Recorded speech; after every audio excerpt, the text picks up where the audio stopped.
Hello everyone, welcome to my channel Shreya show. Friends, आज हम एबीएफएम के मॉड्यूल ए में चैप्टर नंबर 3 का पार्ट 10 करेंगे। तो फ्रेंड्स, यहाँ पर हम बात करेंगे अप्रोचेज टू चेंज मैनेजमेंट। ठीक है, चेंज मैनेजमेंट के लिए हमारे पास क्या क्या अप्रोच अवेलेबल हैं, उसमें से दो अप्रोच हम, एक तो Kurt Lewis change management model और दूसरा मैकेंजी 7S मॉडल पढ़ेंगे। 6-7 मॉडल हैं, बाकी के दूसरे लेक्चर में देखेंगे अगले वाले में, लेकिन यहाँ पर हम दो मॉडल यहाँ पर डिस्कस करने वाले हैं फ्रेंड्स। ओके, तो अप्रोचेज टू चेंज मैनेजमेंट की अगर हम बात करें तो हमें क्या करना है कि हमको चेंज लाना है। चेंज को कैसे इंप्लीमेंट कर सकते हैं, उसके लिए क्या क्या तरीके अवेलेबल, उसकी बात हम कर रहे हैं। The implementation and operation of change management is the process that is ongoing and requires a significant amount of time, knowledge, devotion and effort. तो चेंज मैनेजमेंट की जो प्रक्रिया होती है या चेंज की जो प्रक्रिया होती है भाई, वो ऑनगोइंग प्रोसेस से चलती रहेगी और इसके लिए मतलब भर का समय, नॉलेज, आपका डिवोशन, डेडिकेशन और आपकी तरफ से एफर्ट चाहिए होता है। उसके बगैर चेंज मैनेजमेंट या चेंज पॉसिबल नहीं होता है। व्हाट डज इट इन्वॉल्व, मतलब चेंज मैनेजमेंट में क्या क्या चीज़ें इन्वॉल्व होती हैं। It involve the participation of people or employees of the organization. These people may also be affected by the change that is being made. तो सबसे पहली चीज़, इसमें उन एम्प्लॉय का पार्टिसिपेशन बहुत जरूरी है जो ऑर्गेनाइजेशन में काम करते हैं। अब ये एम्प्लॉय हो सकता है उस चेंज से प्रभावित भी हो रहे हों, हो सकता है प्रभावित भी हो सकता है ना भी प्रभावित हो, लेकिन उनका पार्टिसिपेशन जरूरी होता है। An organization must first determine why it needs changes and how it will benefit from the change before adopting one of the many effective and popular technique or model for the change management. तो सबसे पहले ये organisation को ये decide करना होगा कि change की जरूरत ही क्यों है। पहले ये तो जान लो कि हमें वाकई चेंज की आवश्यकता है। अगर आवश्यकता है तो हमें चेंज करने से बेनिफिट क्या होगा, ये जानिए कि हमें अगर हम चेंजेस लाते हैं तो उसका फायदा क्या होगा। ठीक है, अब हमने ये देख लिया कि हमें चेंज की आवश्यकता है और इस चेंज से हमें फायदा होने वाला है। अब आप कोई भी एक मशहूर टेक्निक आप उठा लीजिए जिससे कि आप चेंज को इंप्लीमेंट कर सकें। ठीक है, अब यहाँ पर कई सारी टेक्निक्स हैं, उनमें से पहली आपकी लुईस कर्ट लुईस की चेंज मैनेजमेंट मॉडल है, उसको हम डिस्कस करेंगे। ठीक है, तो हमने देखा कि जो चेंज मैनेजमेंट होता है या चेंज होता है, इसका इंप्लीमेंटेशन अगर आपको करना है तो ये ऑनगोइंग प्रक्रिया है। इसके लिए मतलब भर का समय, नॉलेज, मेहनत, एफर्ट सब कुछ लगता है। ठीक है, उसके बाद में इसमें जितने भी एम्प्लॉय हैं, जितने भी लोग हैं, उनका इन्वॉल्वमेंट जरूरी होता है। जो एम्प्लॉय है हो सकता है उस चेंज से प्रभावित भी हो रहा हो। उसके बाद फिर हमने देखा ऑर्गेनाइजेशन जो चेंज लाना चाहती है वो पहले ये डिसाइड कर ले कि उसे चेंज क्यों करना है, फिर उस चेंज से इस ऑर्गेनाइजेशन को क्या फ़ायदा होने वाला है। ये चीज़ अगर ये दोनों चीज़ें डिसाइड हो गई कि हाँ चेंज जरूरी है और हमें फ़ायदा होने वाला है, तो आप कोई भी टेक्निक उठा सकते हैं। 6-7 टेक्निक है, उनमें से कोई भी टेक्निक उठा करके आप चेंज मैनेजमेंट कर सकते हैं। देयर आर मैनी थियरीज, उनमें से पहली थियरी है लुईस कर्ट लुईस की चेंज मैनेजमेंट थियरी। ठीक है, कर्ट लुईस की चेंज मैनेजमेंट थियरी होती है। देखो इसमें हम अप्रोच यूज करेंगे फ्रेंड्स, अनफ्रीज, चेंज और रीफ्रीज का कॉन्सेप्ट यूज करेंगे। समझते हैं इस बात को। ये बड़ा ही अच्छा कॉन्सेप्ट है, बहुत ही। देखो ये क्या कहते हैं कि मान लो तुम्हारे पास में मैं मान लेता हूँ ये आइस क्यूब है, मतलब ना बर्फ़ के टुकड़े हैं, आइस क्यूब्स हैं तुम्हारे पास में। जो अगर आपने मतलब अंग्रेजी वगैरह दारू वगैरह पी होगी तो वहाँ बर्फ़ के टुकड़े डाले जाते हैं, या फिर ऐसे ही समझ लीजिए कई ओकेशन है जहाँ पर हम बर्फ़ के टुकड़ों को यूज़ करते हैं। तो इन बर्फ़ के टुकड़ों को क्या करिए, आप गर्म कर दीजिए। गर्म जब करेंगे तो ये क्या होंगे, लिक्विड फॉर्म में आ जाएंगे, पानी में बदल जाएंगे। बराबर बात है, पानी में बदल जाएंगे। अब ये पानी में बदल गए, उसके बाद तुम्हारा जो शेप मन करे, तुम्हारी मर्जी है। तुम जो है इसको आइसक्रीम जैसा बनाना चाहते हो आइसक्रीम बना लो, तुम्हारा मर्जी है। तुम इसको सिलेंड्रिकल फॉर्म देना चाहते हो सिलेंड्रिकल फॉर्म, इसमें ला करके भर दो। भर दोगे तो ये दोबारा से जाम हो जाएगा। वो आपकी आइसक्रीम वगैरह ऐसे ही तो बनती हैं, राइट। यहाँ से क्या किया हमने, बर्फ़ के टुकड़े उठाए, उनको लिक्विड किया, लिक्विड करके उनको जिस शेप में ले जाना चाहते हैं उस शेप को दे दिया। दैट इज, ये आपका अनफ्रीज है, यानी कि हमने इसको अनफ्रीज किया, जमी हुई बर्फ़ को अनफ्रीज किया। फिर जो चेंजेस करने थे वो चेंजेस किए और आफ्टर दैट जो है जिस शेप में ले जाना था उसको रीफ्रीज कर दिया। यही है कर्ट लुईस की चेंज मैनेजमेंट थ्योरी। तो इन्होंने बताया कि जो कर्ट लुईस हैं ये सोशल साइकोलॉजिस्ट थे जिन्होंने बहुत सारा काम किया हुआ है, डिफरेंट सेक्टर में स्टडीज करी हुई है। जैसे लीडरशिप स्टाइल पर इन्होंने स्टडी करी हुई है, leadership style and their effect पर, वर्क ग्रुप डिसीजन मेकिंग पर, वर्क मतलब इन्होंने वर्क किया हुआ है किस पे, ग्रुप डिसीजन मेकिंग पर, फोर्स फील्ड थ्योरी पर इन्होंने काम किया हुआ है, अनफ्रीज चेंज और रीफ्रीज चेंज मैनेजमेंट मॉडल पर इन्होंने काम किया हुआ है।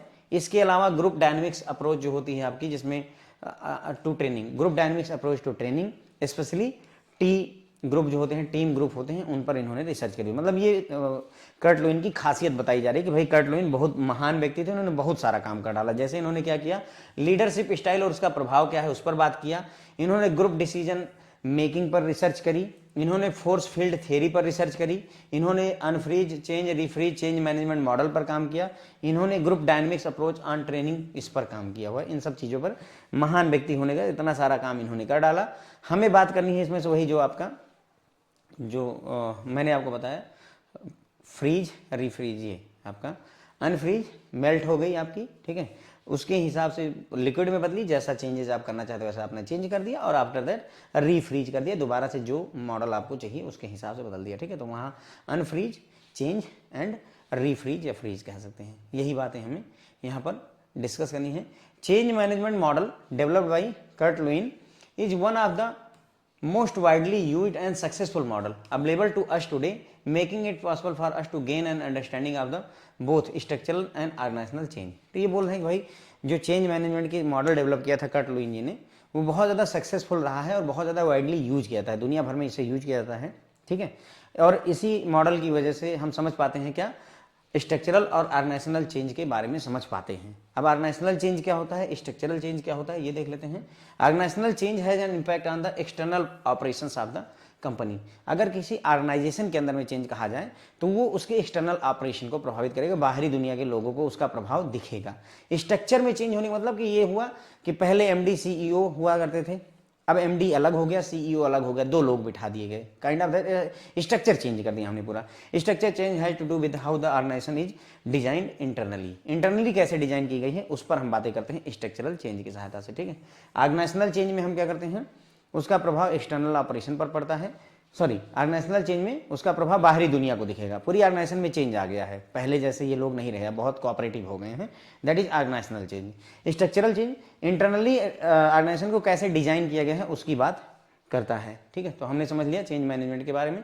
कर्ट लुईन ने ये 1940 के आसपास में ये मॉडल लाया था, जो कि अभी भी एप्लीकेबल है, ठीक है, अभी भी ये एप्लीकेबल है। इन्होंने यूज किया था transition from solid to liquid, Kurt Lewin ने यूज किया था ट्रांजिशन फ्रॉम सॉलिड से liquid to a block of ice, यानी बर्फ के वही टुकड़े का सॉलिड से लिक्विड में कन्वर्जन के बारे में बात की थी। इसी की सहायता से इन्होंने ऑर्गेनाइजेशनल चेंज और स्ट्रक्चरल चेंज के कॉन्सेप्ट को समझाने का प्रयास किया था कि जैसे बर्फ के टुकड़ों के साथ जो हो रहा है वही ऑर्गेनाइजेशनल चेंज में भी वही स्थिति होती है, सेम वही स्थिति होती है।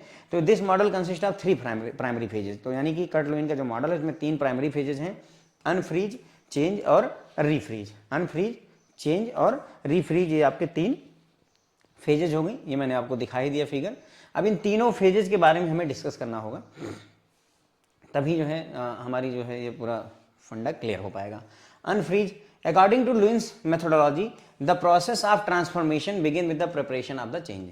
तो कर्ट लुईन मेथोडोलॉजी के हिसाब से मतलब चेंज तभी शुरू होगा, ट्रांसफॉर्मेशन तभी आएगा जब आप चेंज के लिए प्रिपरेशन करते हैं, यानी मेंटली अब आप तैयार हो रहे हैं कि मुझे चेंज होना है, that is the unfreeze stage, unfreeze कर रहे हैं।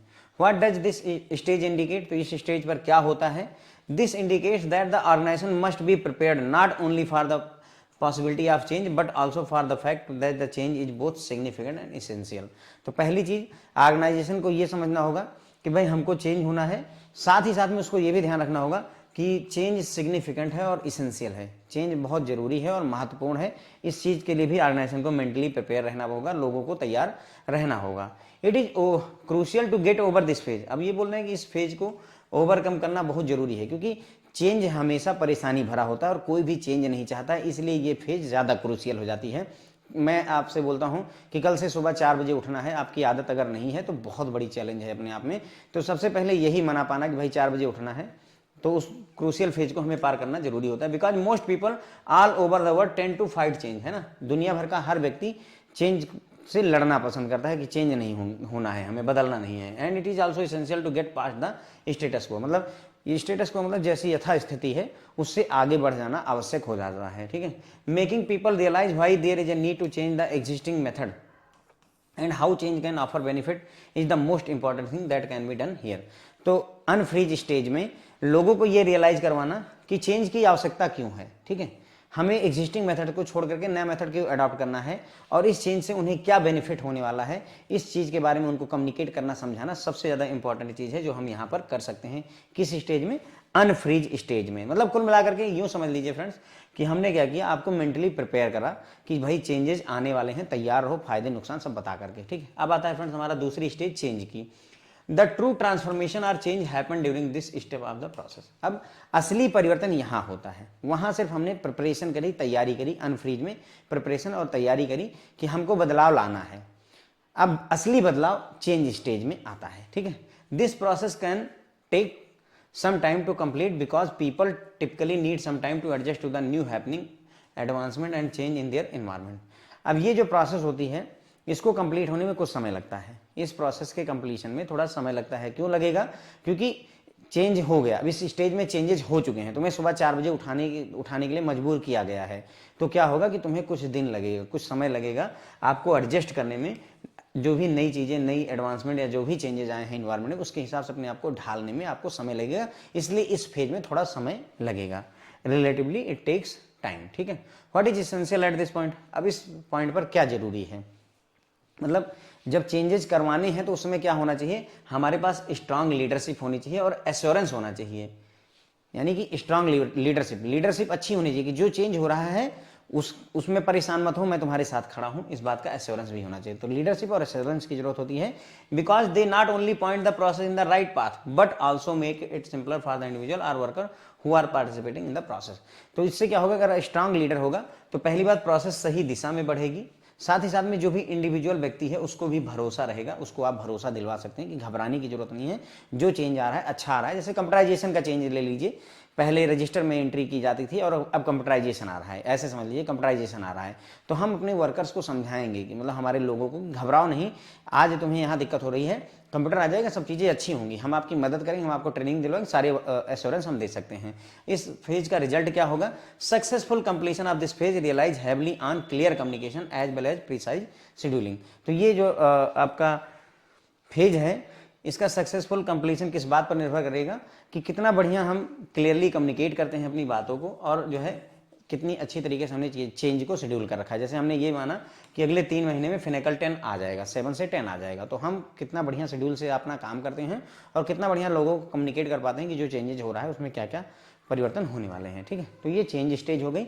अब आता है रीफ्रीज। ठीक है, तो हमने क्या किया, सबसे पहले अनफ्रीज किया, आपको मेंटली प्रिपेयर किया, फिर हमने चेंजेस किए, जो जरूरत थी वो चेंज कर दिया, अब रीफ्रीज करेंगे, यानी कि सिस्टम जैसा था वैसा लाने का फिर से प्रयास किया जाएगा दोबारा से। जैसे बर्फ थी, बर्फ से पानी बना, पानी से फिर किसी दूसरे शेप की बर्फ बनी, लेकिन अब फिर से बर्फ बन गई है, एज इट इज अवस्था में फिर ले जाना, शेप बदल गया, लेकिन फिर हम स्टेबलाइजेशन जरूर चाहेंगे, सब चीजें स्टेब्लिश हो जाए। ओके, तो refreeze at this stage the people in the company organization have shown that they are willing to accept, impress and work to put the change into effect. तो इस स्टेज पर क्या होगा कि कंपनी के लोग ये दिखाएंगे कि भाई जो चेंजेस हुए हैं उसको हम एक्सेप्ट करते हैं, हम उसका स्वागत करते हैं और हम चेंज को प्रभाव में लाना चाहते हैं, हमें कोई दिक्कत नहीं है क्योंकि अब चेंजेस हो चुके हैं फ्रेंड। चेंज फेज में चेंज हम ला चुके हैं, हम आपको अब फिनेकल 10 पर ला चुके हैं, अब फिनेकल 10 पर ला चुके हैं, तो अब क्या विकल्प है भाई, हमको स्वागत ही करना होगा, हमको एक्सेप्ट करना होगा, हमको सीखना होगा। हम वहाँ आ गए रीफ्रेज स्टेज में, यहाँ पर आ जाते हैं। एज ए रिजल्ट इसका असर क्या होगा, the firm or organisation start returning to its previous state. जैसी अवस्था में पहले थी उसी अवस्था में वापस लौटने का यहाँ पर फर्म प्रयास करती है। पहले हमारी फर्म क्या थी, एकदम स्टेबल चल रही थी भाई, जब तक हम जर्नल लेजर यूज करते थे, रजिस्टर यूज करते थे, हमारी फर्म अच्छी चल रही थी, कहीं कोई तकलीफ नहीं थी। तो उसी हिसाब से फर्म फिर से अब फिनेकल 10 पर भी उसी स्टेज में लाने का हम प्रयास करेंगे। Because of this stage is referred as recycling stage, इसीलिए इसे रिसाइकलिंग स्टेज कहा जाता है। इसे क्या बोलते हैं, रिसाइकलिंग स्टेज कहा जाता है। जैसे मान लो तुमने बोतल ले ली, मान लो प्लास्टिक की बोतल आप ले लीजिए, उसको गर्म करिए, वो प्लास्टिक में बदल जाएगी, लिक्विड में बदल जाएगी, उसके अंदर फिर से उससे नया जो है नया बोतल कुछ दूसरा डिजाइन बना लीजिए। तो क्या किया आपने, चीज़ों को रिसाइकल कर दिया, एक तरीके से क्या किया हमने, बोतल को रिसाइकल करके एक नया प्रोडक्ट बना दिया। ठीक उसी तरीके से यहाँ पर भी हमने वही काम किया है, हमने अपने जो हमारा सिस्टम था जो उसको जो है उठाया, चेंजेस किए और दोबारा सही करके यूज करना शुरू कर दिया। तो हमने क्या किया, रिसाइकल कर दिया, चीज़ों को दोबारा से काम में ले आए। This is the point in time when workers and process begin to refreeze and things start getting back to the normal speed and routine that they were previously in। तो ये वो पॉइंट है जब वर्कर और process शुरू करती हैं रीफ्रीज होना, दोबारा से अपनी स्थिति में जैसा पहले था वैसी स्थिति में, उसी स्पीड में, उसी रूटीन में जाने का प्रयास करने लगती हैं। Employees gradually feel more at ease and confident about the adjustment that has been implemented because of the sense of stability that has been establish. और जो एम्प्लॉय होते हैं वो धीरे धीरे उनको अच्छा लगने लगता है, employee start to feel at ease and confidence. अब जैसे फिनेकल 7 आया या फिनेकल आया, तो पहले हम कंप्यूटर पर काम नहीं करते, अब कंप्यूटर पर आए तो लेकिन धीरे धीरे हमें आदत पड़ने लगी, अब हमारा कॉन्फिडेंस बढ़ने लगा कि हमें फिनेकल आना शुरू हो चुका है, कोई दिक्कत नहीं है, ठीक है, क्योंकि चीज़ें सब स्टेबल होने लगती हैं, सब चीज़ें अपने रूटीन में आने लगती हैं। तो ये हो गई फ्रेंड्स हमारी पूरी इनकी कर्ट लुईन भाई साहब की पूरी कहानी यहाँ पर, ठीक है। तो हमने यहाँ देखा कि कर्ट लुईन बहुत महान व्यक्ति थे, इन्होंने बहुत सारी एरियाज में रिसर्च वगैरह कर रखी है, हम ज़्यादा वहाँ डिस्कस नहीं करेंगे। चेंज मैनेजमेंट का जो मॉडल डेवलप किया गया कर्ट लुईन ने, वो बहुत ही सक्सेसफुल मॉडल है आज की दुनिया में, ठीक है। ये हमें ऑर्गेनाइजेशनल और स्ट्रक्चरल चेंज के बारे में समझने में मदद करता है। ऑर्गेनाइजेशनल चेंज वो चेंज होते हैं जो बाहरी ऑपरेशंस को प्रभावित करते हैं, स्ट्रक्चरल चेंज वो होते हैं जो इंटरनल डिजाइन या स्ट्रक्चर को प्रभावित करते हैं। कर्ट लुईन ने 1940 के आसपास में ये मॉडल लाया था और आज भी ये एप्लीकेबल है, कोई दिक्कत नहीं है। कर्ट लुईन ने क्या किया था, सॉलिड से लिक्विड में conversion of a block of ice का कॉन्सेप्ट यूज करके स्ट्रक्चरल या ऑर्गेनाइजेशनल चेंज को समझाने का प्रयास किया था। इस मॉडल में 3 फेजेज होती हैं, अनफ्रीज, चेंज और रीफ्रीज। इसी चीज़ को यहाँ पर हमने फिगर से दिखाया है थोड़ा ध्यान रखने के लिए। अनफ्रीज स्टेज वो होती है जब हम मेंटली आपको प्रिपेयर करते हैं कि हाँ भाई चेंजेज होने जरूरी है। इस स्टेज पर क्या होता है कि जो ऑर्गेनाइजेशन है वो तैयार रहे कि जो है चेंज होना है, और ये जरूरी भी है, इस बात के लिए भी तैयार रहना चाहिए कि हाँ चेंज जरूरी है, ठीक है। उसके बाद इस फेज को ओवर करना यानी इस फेज को पार कर पाना जरूरी होता है, क्योंकि लोग जो है चेंज बदलाव को नहीं पसंद करते, वो लड़ेंगे आपसे, फाइट करेंगे कि हम बदलाव नहीं लाने देना चाहते हैं। ऐसे में इससे उस पार जाना यानी इस फेज को पार करना बहुत ज़रूरी हो जाता है।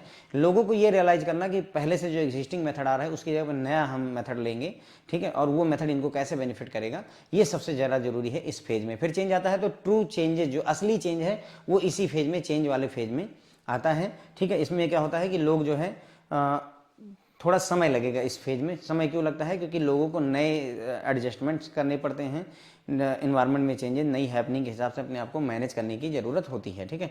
उसके बाद में स्ट्रांग लीडरशिप की ज़रूरत होती है, यहाँ पर इस एश्योरेंस की ज़रूरत होती है। अच्छी लीडरशिप रहेगी तो वो आपको गाइड कर देगी भाई कि जो है घबराने की ज़रूरत नहीं, मैं आपके साथ हूँ। एश्योरेंस ऐसा दिया जाएगा, आपको सपोर्ट दिया जाएगा, तभी हम आगे बढ़ सकते हैं और चेंज सक्सेसफुली इंप्लीमेंट हो जाए। उसके लिए ज़रूरी है कि हम एक क्लियर कम्युनिकेशन रखें और प्रिसाइज शेड्यूलिंग रखें, यानी कि जैसा शेड्यूल है उसके हिसाब से चलें और क्लियर कम्युनिकेशन अपना रखें, हर बात को सबके सामने रखें। रीफ्रीज स्टेज तब आती है जब चेंजेस हो चुके हैं, अब जो एम्प्लॉई हैं, जो लोग हैं, वो उसको एक्सेप्ट कर ले रहे हैं, उसका स्वागत कर रहे हैं, उसको इफेक्ट में ला रहे हैं। इसका असर ये होगा कि फर्म ऑर्गेनाइजेशन अपने बैक टू नॉर्मल स्टेट में यानी प्रीवियस स्टेट में आती है, इसीलिए इसे रिसाइकलिंग स्टेट कहते हैं, क्योंकि सब कुछ रिसाइकल होकर दोबारा नए सिरे से चलने के लिए तैयार है। यहाँ पर जो है जो वर्कर और प्रोसेस जो है फिर से रीफ्रेज स्टेज में आ जाते हैं। किस में आते हैं, रीफ्रेज स्टेज, फ्रीज स्टेज में आ जाते हैं, जहाँ पर चीज़ें नॉर्मल स्पीड में, नॉर्मल रूटीन के तहत चलना शुरू हो जाती हैं। जो एम्प्लॉई हैं उन्हें अच्छा कंफर्ट फील होने लगता है, कॉन्फिडेंट फील होने लगता है, क्योंकि जो है जो चीज़ें हैं वो स्टेबलाइज हो रही हैं, अब उनको ठीक से समझ में आने लगा है, अच्छा लगने लगा है, ठीक है। फिर आता है फ्रेंड, ये हमारी कर्ट लुईन की थ्योरी हो गई, इंपॉर्टेंट है फ्रेंड, थ्योरी से क्वेश्चंस पूछे जाते हैं। दूसरा है मैकेंजी की 7S मॉडल। मैकेंजी कोई व्यक्ति नहीं है, मैकेंजी एंड कंपनी है जिसके कंसल्टेंट द्वारा इसको डेवलप किया गया था, ध्यान रखेंगे, ठीक है।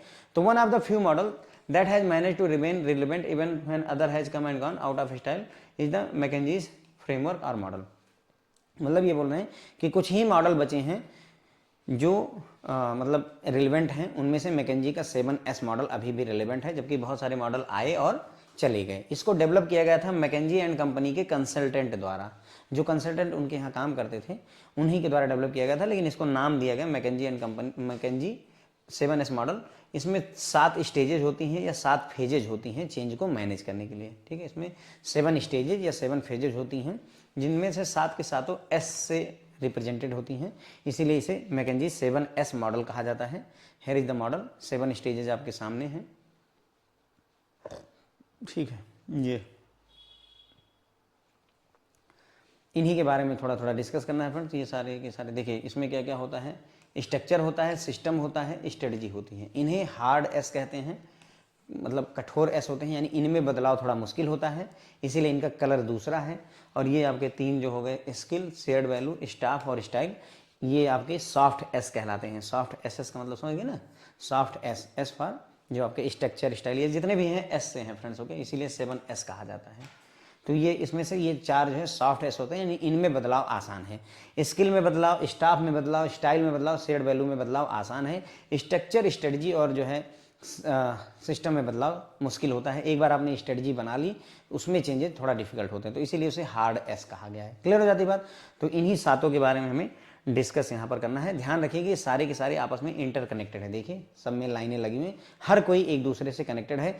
एक फेल होगा सारे फेल होंगे, ये भी है, क्योंकि सब एक दूसरे पर डिपेंडेंट होते हैं, कनेक्टेड होते हैं। ठीक है, हार्ड एलिमेंट क्या करते हैं, 7 एलिमेंट हमने देख लिया, थोड़ा बहुत और डिटेल में देखते हैं। Hard element answer many what question about a business. जो हार्ड एलिमेंट है, मतलब वही जो आपके सिस्टम, स्ट्रेटजी, स्ट्रक्चर और सिस्टम, जो 3 हैं ये हार्ड एलिमेंट हैं, और 4 जो आपके बचते हैं वो आपके सॉफ्ट एलिमेंट हैं।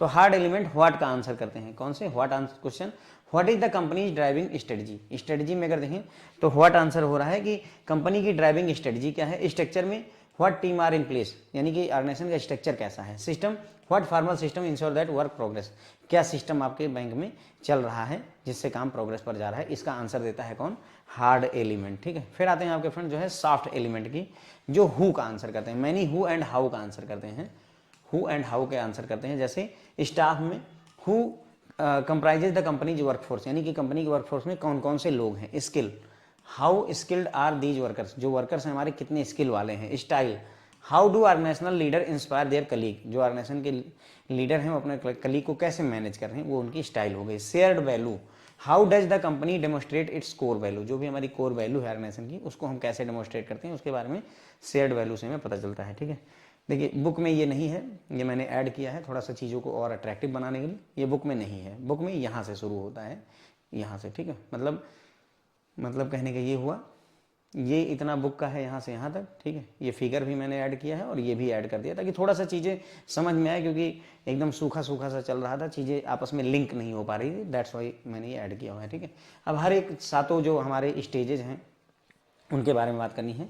अ company's strategy is the game plan it devise to overcome its rival or achieve its objective.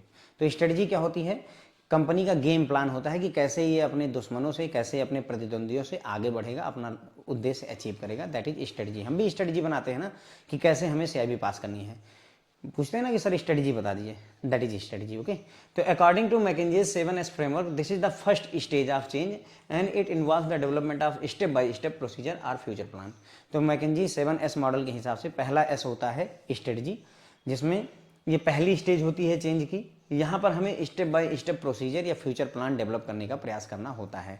Structure की बात करें तो आपके ऑर्गेनाइजेशन में क्या स्ट्रक्चर बना हुआ है। Structure is the stage or characteristics of this model that pertains to the division of organisation or the structure it follows. मतलब आपकी ऑर्गेनाइजेशन में कौन कौन से डिवीजन है, क्या स्ट्रक्चर है आपकी ऑर्गेनाइजेशन का, वही स्ट्रक्चर में आता है। ठीक है, आपकी ऑर्गेनाइजेशन में क्या स्ट्रक्चर बना हुआ है वही आपका स्ट्रक्चर बताता है। जैसे हमारे ऑर्गेनाइजेशन में कई सारे डिवीजन हैं, कई सारे डिपार्टमेंट हैं, काइंड ऑफ दैट। फिर आता है system. This stage is related to the manner in which the day-to-day activities are carried out in order to complete a task and it focuses on how the task is carried out। मतलब हमारा system क्या चल रहा है, कैसा system हमारे यहाँ चल रहा है जिससे हम डे टू डे एक्टिविटीज को कंप्लीट कर पा रहे हैं, डेली टास्क को हम कंप्लीट कर पा रहे हैं, डे टू डे एक्टिविटी कर पा रहे हैं, उसके लिए क्या सिस्टम हम फॉलो कर रहे हैं, दैट इज सिस्टम। स्किल, जो भी हमारे पास एम्प्लॉई हैं उनके पास क्या क्या स्किल हैं वो स्किल में आ जाएगा। The employee of the organisation possess a variety of skills in addition to their core competencies which are described here. मतलब इनके बारे में हमने यहाँ बात करी हुई है। तो एम्प्लॉय जो ऑर्गेनाइजेशन के होते हैं उनके अंदर ढेर सारी स्किल्स होती हैं, ठीक है, जो कि in addition to their core competencies, जो उनके अंदर मुख्य क्षमता है उसके अलावा उनके अंदर जो स्किल्स होती हैं उन सभी को मिला करके हम स्किल में ले सकते हैं। स्टाफ हमारे ऑर्गेनाइजेशन में जो होते हैं, जिन भी लोगों को हमने अपने पास काम के लिए रखा हुआ है एम्प्लॉयज़ को, उन्हें स्टाफ कहते हैं। The term staff refers either to the workforce as a whole or individual employees as well as their individual capacities for work. ठीक है। तो स्टाफ में क्या क्या आता है, जो हमारी पूरी वर्क फोर्स है वो स्टाफ में आती है, या इंडिविजुअल एम्प्लॉय को भी हम स्टाफ में लेते हैं। स्टाइल मतलब किस स्टाइल में हम मैनेज कर रहे हैं, हमारे लीडरशिप की यहाँ पर बात होती है कि लीडरशिप की क्या स्टाइल है, कैसे ये लोग पार्टिसिपेटिव स्टाइल ले रहे हैं, क्या कर रहे हैं। Okay, term style refer to the manner in which the changes in leadership and organisational structure are accepted or put into effort. तो ऑर्गेनाइजेशन में जो भी चेंजेज हो रहे हैं, क्या लीडरशिप स्टाइल अपनाई जा रही है या किस स्टाइल से हम चेंजेस को इंप्लीमेंट करेंगे, वो सब चीज़ें स्टाइल में आती हैं। वैल्यूज दैट आर शेयर्ड, वो वैल्यूज शेयर्ड वैल्यू जिसे कहते हैं। तो shared values are the fundamental or primary principle that an organization basis it operation and decision on it in order to function effectively. तो बोल रहे हैं कि शेयर्ड वैल्यू वो फंडामेंटल या प्राइमरी सिद्धांत होता है, यानी कि किसी भी ऑर्गेनाइजेशन का जो सिद्धांत होता है, जो मुख्य सिद्धांत होता है, जिसके आधार पर वो कंपनी अपनी सारे डिसीजन लेती है, उसे शेयर्ड वैल्यू कह देते हैं। ठीक है, जिस सिद्धांत के आधार पर आप मेजर डिसीजन ऑर्गेनाइजेशन में लेते हैं उसे ही हम शेयर्ड वैल्यू कहते हैं, और ये सब आपस में कनेक्टेड होते हैं। ठीक है, तो यहाँ पर हमने देखा कि मैकेंजी का 7S model, McKinsey and company जो कंपनी थी उसके कंसल्टेंट द्वारा डेवलप किया गया था। इसमें 7S होते हैं, 1970 के आसपास आया है, जो कि बहुत ज़्यादा इंपॉर्टेंट नहीं है। 3 हार्ड एस हैं, स्ट्रेटजी, स्ट्रक्चर और सिस्टम, इन्हें चेंज करना डिफिकल्ट होता है। 4 सॉफ्ट एस हैं, स्किल, शेयर्ड वैल्यू, स्टाइल और स्टाफ, इनको आसानी से बदला जा सकता है, और ये जो है पूरा आपस में सिस्टम इंटरकनेक्टेड रहता है। ठीक है, हार्ड एलिमेंट आपके व्हाट का आंसर देते हैं, जैसे स्ट्रेटजी, हमारी कंपनी की स्ट्रेटजी क्या है, स्ट्रक्चर क्या है हमारी कंपनी का, क्या सिस्टम हम फॉलो करते हैं जिससे हमारा काम चलता है, और जो सॉफ्ट एलिमेंट होते हैं वो हु और हाउ का आंसर देते हैं, स्टाफ, हमारी कंपनी में कौन कौन लोग स्टाफ हैं, स्किल, हमारे वर्कर्स के पास क्या स्किल है, स्टाइल, हमारी लीडरशिप की क्या स्टाइल है, शेयर्ड वैल्यू, कंपनी अपनी कोर वैल्यूज को कैसे दिखाती है, उनके क्या सिद्धांत हैं, क्या प्रिंसिपल हैं, उनकी बात करता है। ठीक है, स्ट्रेटजी की अगर हम 7 एस में से पहले एस की बात करें, स्ट्रेटजी, कंपनी की स्ट्रेटजी उसका गेम प्लान होता है, अपने रिवाल, जो उनके रिवाल होते हैं, मतलब उनके जो कंपटीटर, उनसे ओवरकम करने के लिए, अपने उद्देश्य को अचीव करने के लिए जो भी हम प्लान बनाते हैं उसे ही स्ट्रेटजी कहा जाता है। ये पहली स्टेज होती है, यहाँ हम step by step procedure or future plan बनाते हैं। स्ट्रक्चर क्या होता है, स्ट्रक्चर वो स्टेज होती है, कैरेक्टरिस्टिक होती है मॉडल की, जो कि ऑर्गेनाइजेशन के डिवीजन, मतलब आपके ऑर्गेनाइजेशन में कैसा डिवीजन है, क्या स्ट्रक्चर आपके ऑर्गेनाइजेशन का है, वही स्ट्रक्चर में आता है। सिंपल, हमारे ऑर्गेनाइजेशन का क्या स्ट्रक्चर है वही मेन मुद्दा होता है, और कुछ इसमें खास नहीं है। सिस्टम, किस तरीके से हमारी day to day activities carried out हो रही हैं, हम टास्कों को कैसे कंप्लीट कर रहे हैं, क्या सिस्टम फॉलो कर रहे हैं, दैट इज सिस्टम। स्किल, जो हमारे एम्प्लॉय हैं उनके अंदर क्या स्किल्स हैं, वो स्किल में आता है। स्टाफ, जो हमारे जो है एम्प्लॉय होते हैं, वर्क फोर्स होती है, उसे स्टाफ कह सकते हैं। स्टाइल, जिस तरीके से हम जो है ऑर्गेनाइजेशनल स्ट्रक्चर को या ऑर्गेनाइजेशनल चेंजेस को या लीडरशिप को मैनेज करते हैं, किस स्टाइल से, वही आपका स्टाइल आ जाता है। शेयर्ड वैल्यू या वैल्यू दैट आर शेयर्ड, तो शेयर्ड वैल्यूज फंडामेंटल सिद्धांत होते हैं, मुख्य सिद्धांत होते हैं, जिनके आधार पर ऑर्गेनाइजेशन में कोई भी ऑपरेशंस, कोई भी वर्क, कोई भी डिसीजन लिया जाता है। ठीक है, वो आपका हो गया शेयर्ड वाला। फिर आता है फ्रेंड्स यहाँ पर कि इस मॉडल का फायदा क्या है, एडवांटेज क्या है और डिसएडवांटेज क्या है, इसकी भी हम बात करेंगे। McKinsey 7S model, this model provide a variety of approaches and strategy for understanding an organisation and gaining a profound comprehension of functioning of the organisation. तो ये मॉडल क्या करता है, हमें बहुत सारी अप्रोच और स्ट्रेटजी देता है, जिससे हम ऑर्गेनाइजेशन की अंडरस्टैंडिंग को बढ़ा सकते हैं। ठीक है, हम ऑर्गेनाइजेशन को समझ सकते हैं, उसकी फंक्शनिंग को समझ सकते हैं कि कैसे ऑर्गेनाइजेशन फंक्शन करता है। यानी अगर इसको हम पढ़ते हैं, इसको समझते हैं, तो हम बेसिकली ऑर्गेनाइजेशन को समझ लेते हैं। This model integrate both the emotional and practical aspect of change. जो आपका मैकेंजी 7S मॉडल है, इसमें प्रैक्टिकल और इमोशनल, क्योंकि देखिए स्टाफ, स्किल, सारी चीज़ें और शेयर्ड वैल्यू वगैरह ले रखा है, तो इमोशनल और प्रैक्टिकल सारे एस्पेक्ट इसमें शामिल होते हैं। Which is something that is important to do in order to create way to enable employee to deal with the transition in an easier manner. और ये मतलब प्रैक्टिकल एस्पेक्ट और इमोशनल एस्पेक्ट जरूरी होते हैं। क्यों जरूरी होते हैं, क्योंकि तभी जब आप इमोशनली टच रहेंगे तभी एम्प्लॉय जो है आपका चेंज को आसानी से डील कर पाएंगे। Okay, this model consider all component of to be important and equally worthy of being addressed. As a result, it does not omit any aspect that may be insignificant in some context. मतलब ये बोल रहे हैं कि देखो ये जो model है, इसमें सात के सातों जो हमारे एस हैं उन सबको इंपॉर्टेंट माना जाता है, किसी को भी कम वैल्यू नहीं दी जाती है। तो हम सभी को पूरी वैल्यू देंगे और किसी को भी ओमिट नहीं करेंगे। जो हो सकता है किसी जगह पर आप सिग्निफिकेंट ना माने, लेकिन उसको भी यहाँ सिग्निफिकेंट माना जाता है। फिर आ जाता है फ्रेंड्स आपका इस मॉडल के डिसएडवांटेज है। डिसएडवांटेज क्या है, देखिए, in fact that every component is connected, मतलब सारे कंपोनेंट आपस में कनेक्टेड हैं, dependent upon every other component, हर कंपोनेंट दूसरे पर डिपेंडेंट होता है। तो ऐसे में अगर एक कंपोनेंट फेल होगा तो पूरा का पूरा सिस्टम फेल हो जाता है, और ये सबसे बड़ा ड्रॉबैक है, इसका सबसे बड़ा ड्रॉबैक यही है। दूसरा, when compare to the other model this one is more complicated, ये बहुत कठिन मॉडल है अगर दूसरे मॉडल के मुकाबले हम इसका कंपेयर करें। तीसरा, ये जिस भी ऑर्गेनाइजेशन में जो है इम्प्लीमेंट किया गया है, अनुभव के आधार पर 7S मॉडल को लगाने के बाद में फेलियर ज़्यादा हुए हैं। मतलब 7S मॉडल कंपनियों ने अडॉप्ट किया, चेंज इंप्लीमेंट किया, लेकिन सक्सेसफुल नहीं रहा, इसलिए ये एक निगेटिविटी इसके साथ एसोसिएटेड है कि मॉडल बहुत ज़्यादा सक्सेसफुल नहीं रहा है।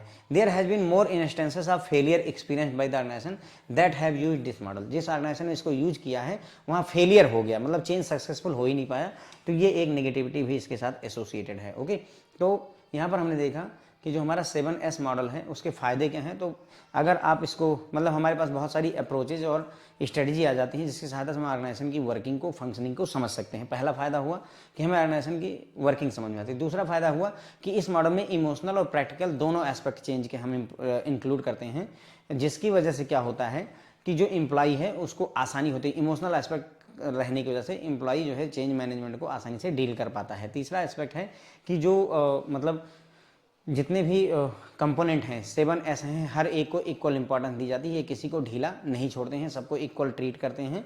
ठीक है, ये इसकी एक खासियत होती है। डिसएडवांटेज में देखें, हर कंपोनेंट एक दूसरे से कनेक्टेड होता है। मैंने शुरू में ही बताया था कि ये सारे कंपोनेंट आपस में कनेक्टेड हैं, फिगर भी आपको दिखाया था, तो सब एक दूसरे पर कनेक्टेड हैं, डिपेंडेंट हैं। अगर एक फेल होगा तो बदलेंगे पूरा पूरा मॉडल ही फेल हो जाता है, तो ये सबसे बड़ा ड्रॉबैक है इसका। दूसरे मॉडल के मुकाबले ये काफ़ी कठिन होता है, काफ़ी कॉम्प्लेक्स होता है। और उसके बाद में हमने देखा था कि भाई अगर ऑर्गेनाइजेशन, जिन भी ऑर्गेनाइजेशन ने इनको इम्प्लीमेंट किया वहाँ फेलियर के चांसेस बहुत ज़्यादा हैं कि फेल कर गया ये मॉडल। तो चूंकि फेलियर हो गया, इस वजह से लोग जो है इस मतलब इसको बहुत ज़्यादा पसंद नहीं करते, क्योंकि एक निगेटिव इमेज कहीं ना कहीं इसकी फैल गई है देश दुनिया में। ठीक है फ्रेंड, तो बस यहीं पर ही फ्रेंड्स हमारा ये लेक्चर खत्म होता है। Thank you so much. अभी 3-4 मॉडल और हैं चेंज मैनेजमेंट के, वो अगले लेक्चर में करेंगे। Thank you so much friends.